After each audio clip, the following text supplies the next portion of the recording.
Hey everyone, I'm Lyza Kate and I'm with 90.5, and joining us today is the amazing trumpeter Willie Bradley, who's bringing his amazing sound to Tallahassee October 16th. A standout in the world of jazz, Willie's music blends tradition with fresh energy, and I'm so excited to hear what's in store. What was it like attending South Carolina State University? Just put us in your shoes, because I know that you majored in music education, I believe. Yes. So what was it like?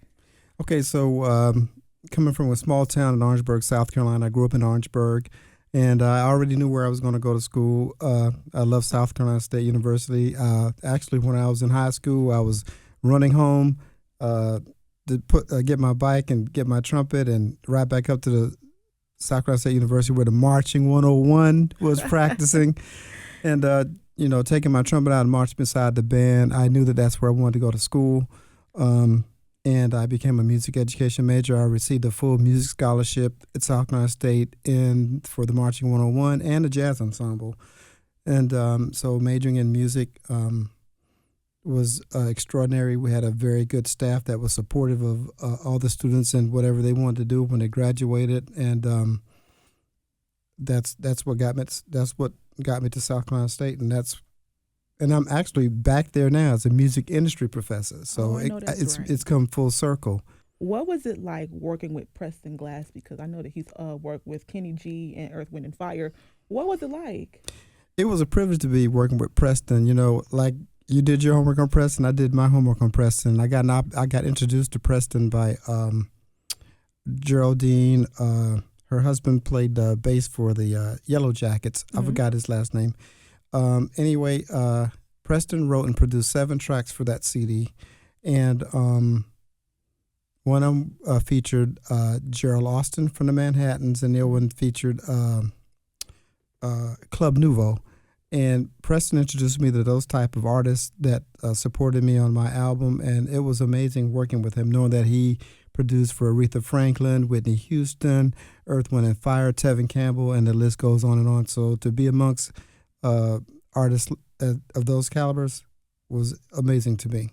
Every day the world is evolving. So like what in the industry has evolved over time for you?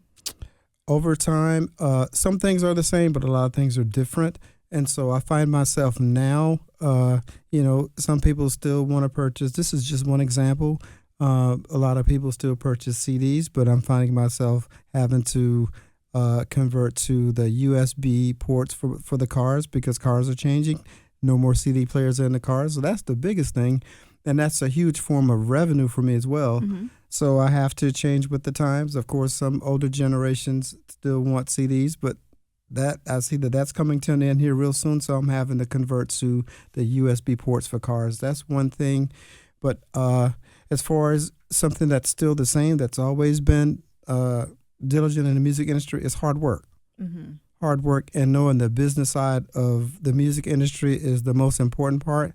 That is never going to change because we find a lot of artists today that you hear about people like Angie Stone not being able to have access to the royalties from the music that she wrote. And, I decided that I was going to become an independent artist because I didn't want that to happen to me. So in due diligence, I learned every aspect of the music business, and based on the knowledge and everything I learned in the music business and my years of experience, brought me full circle to be able to teach everything that I know about the music industry to the students in the music industry program at South Carolina State University today.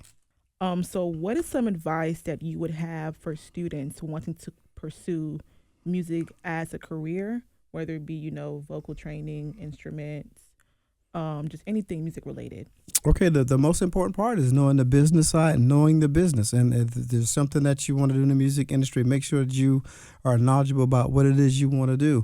And the most important part is learning in the process and how to release your music, to copyright your music with BMI, ASCAP, or CSAC, and Sound Exchange. Those are the two of the entities, the Publishing Rights Organization and Sound Exchange, royalties for your radio airplay, and making sure that you have a great digital platform to receive residual income from your music. That's the most important thing, because if you're not making money for it, then it doesn't make sense. So where can the crowd get tickets, and what can they expect for your show?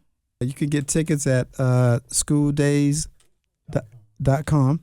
And you can expect a great, exciting, high-energy show tomorrow.